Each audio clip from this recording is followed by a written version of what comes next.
Next is unit of work. We know work is equal to force into displacement.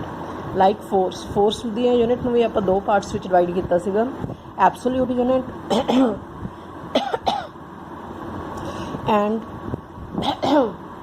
And ਗ੍ਰੈਵੀਟੇਸ਼ਨਲ unit.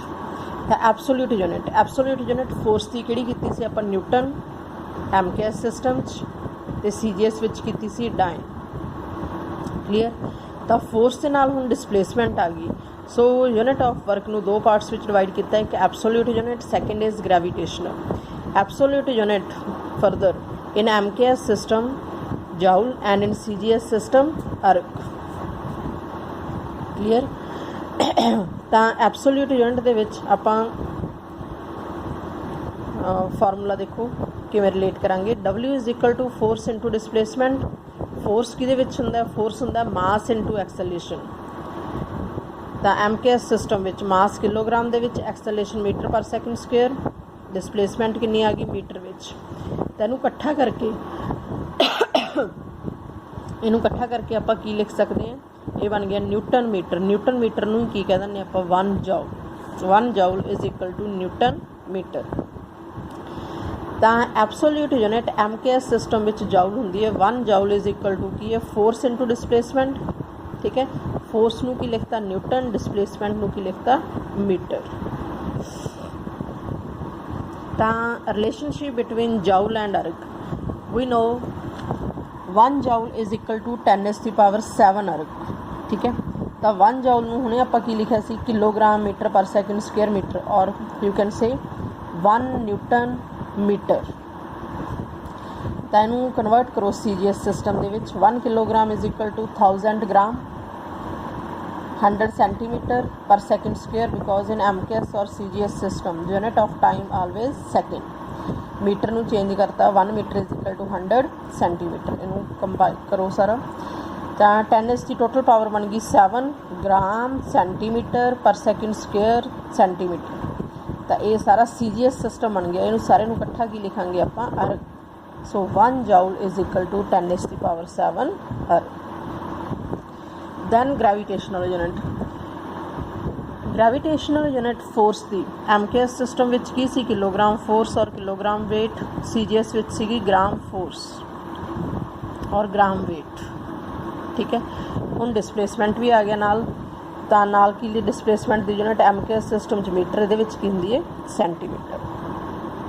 ਠੀਕ ਹੈ, ਤਾਂ 1 kilogram force metre MKS ਵਿੱਚ gravitational unit of work, and 1 gram force centimetre.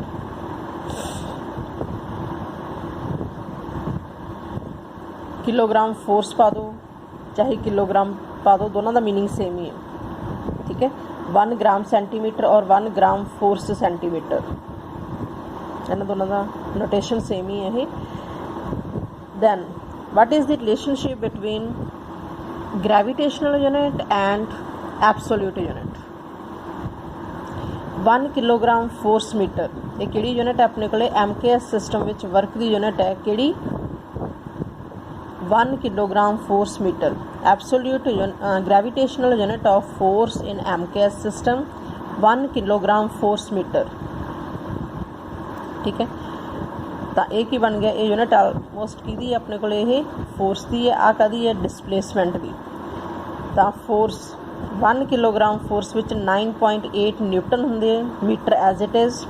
So 1 kilogram force metre विच किन्ने joule होंगे 9.8 joule, and 1 gram force centimetre विच 989 centimetre हो गई पिया नाल। सो 1 आ किहड़ी यूनिट हो गई अपने को ग्रेविटेशनल यूनिट है दोनों, तो जाउल ते अर्ग किहड़ी यूनिट अपने को MKS एब्सोल्यूट यूनिट फिर अर्ग। तो ये रिलेशनशिप हो गया, ये अपने को ग्रेविटेशनल यूनिट ऑफ फोर्स, ये अपने को एब्सोल्यूट यूनिट ऑफ फोर्स, ये MKS सिस्टम में है दोनों। So 1 kilogram force metre is equal to 9.8 joule, and 1 gram force centimetre is equal to 980 अर्ग।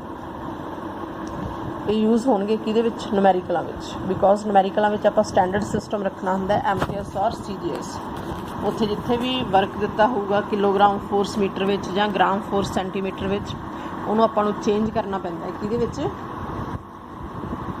Standard which